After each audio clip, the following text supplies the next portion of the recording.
Hey Cushies! Quick chika lang. Let's go!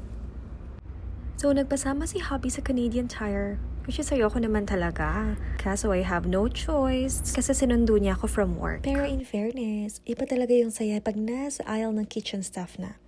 Yung tipong titingin lang dapat, tapos may makikita kang sale. Look at that! Naka-sale siya $24.99. Normal ba to? Like yung tipong gusto mong iuwi lahat ng items? Kayo ba? Tuwang-tuwa rin ba kayo pag nakakakita ng mga kitchen stuff? Ayan look Yung tipong kahit hindi naman ako nagbe-bake, parang gusto kong mag-bake. Nakakakikil talaga. Bilhin ko na lang kaya yung buong Canadian Tire. Charing! Yung tinitignan ko naman usually dito is yung mga naka-red tag. Doon lang ako lagi nakafocus dahil yun yung mga usually naka-promo. Wow! Well, hulaan nyo anong nabili ko. Siyempre wala. Sabi niya wala na daw kaming storage. How sad.